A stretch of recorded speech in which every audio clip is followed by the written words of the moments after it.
Hi everyone. I know it has been a while. Sorry about the long break.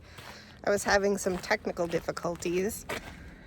I got a new phone and then I didn't have, well, it's a long story, but we're back and a lot has been going on in the last few weeks, and so I thought I would just take you on a quick little tour of the greenhouse and show you what we've got going on in here.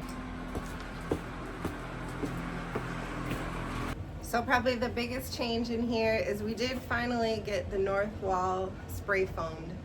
We just did it ourselves with a kit, Froth-Pak, that you can buy from Menards. So it was a lot less expensive.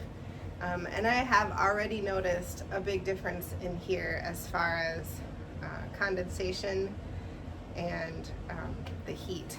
We are keeping it warmer at night, but it also means it's keeping it warmer in here during the day, which is always the struggle. But we're realizing that it's going to be a combination of the blower, the big fan that I have behind me, or behind you,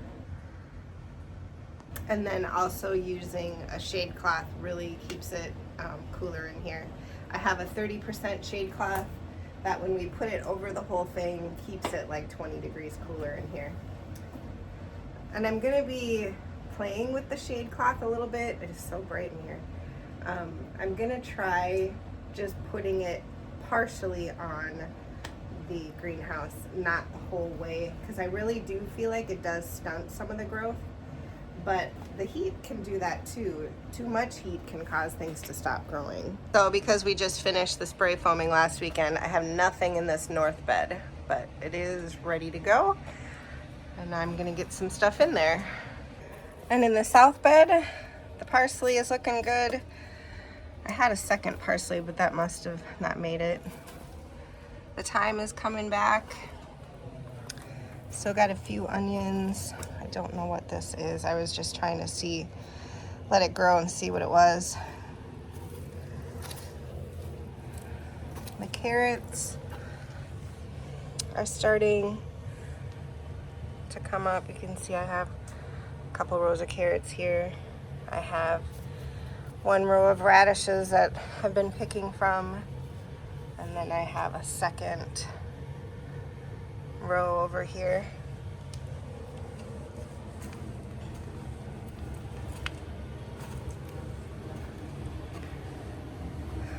Here we have cauliflower. I'm kind of wondering with the cauliflower if I don't move these outside. I look at the 10-day forecast and we don't have any freezing nights right now, but we could until the middle of May, which might be okay. I could just transplant these, which are essentially kind of large seedlings, outside, and then cover them when it does freeze. Spinach is just going crazy. This is a Sun Angel variety from Johnny's. I would highly recommend it. And I've got kind of a hodgepodge over here. This is a Napa cabbage. I've got some sweet stem broccoli. This has not caught a thing. We have had kind of a mouse problem in here. I've tried these buckets with the little flipper thing. I've tried regular traps. Oh, hi Skittles. Maybe Skittles will catch it. I've tried repellent bags, and I don't know where it's getting in, but maybe she'll take care of it. Are you gonna fix it? Whoop. It's okay, it's okay. It was just me. Started when I put, actually when I planted these peas. As you can see, they were all chewed off, like some of them down to nothing. Replanted them to see if I can get them to come back. Let's see, what else do we have down here? We have more sweet stem broccoli. It's kind of my favorite broccoli because it grows so fast. and the stems are so good and sweet. So that's, and I feel like because we have such a short season here, that I feel like I get so much more out of it. Here again is the west end. We are not professional spray foamers, but Joel and his brother Dave did a great job.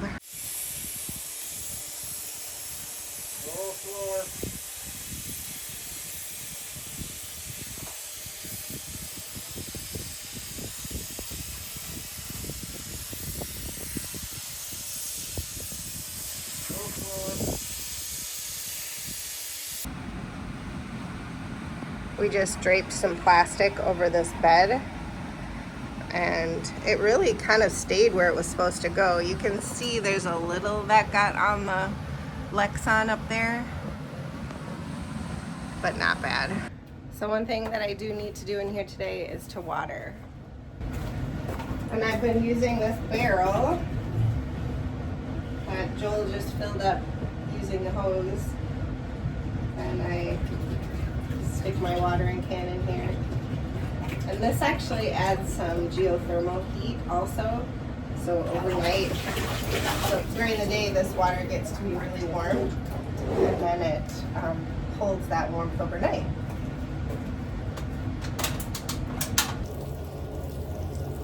I did finally invest in a few different thermometers, a weather system. This is an ambient weather system. It gives us all the things like temperature, pressure, humidity, and you can see the little spinny thing here is telling me the wind speed and the direction.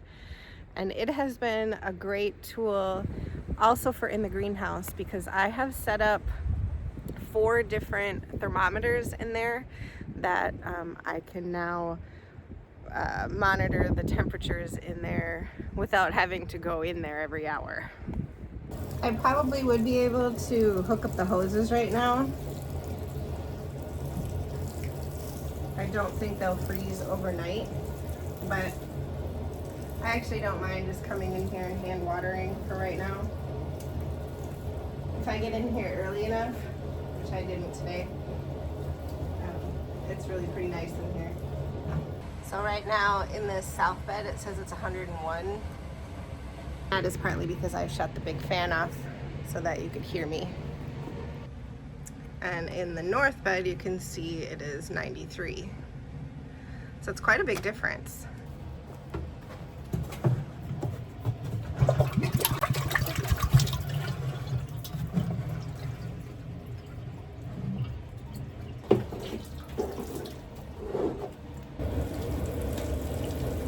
My thought is that if I move these cauliflower and broccoli seedlings outside, they'll stay cooler, which they like it a little cooler.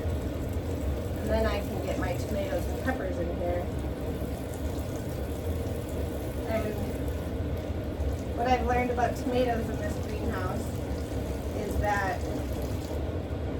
their blossoms, their flowers will drop off if it gets too hot in here.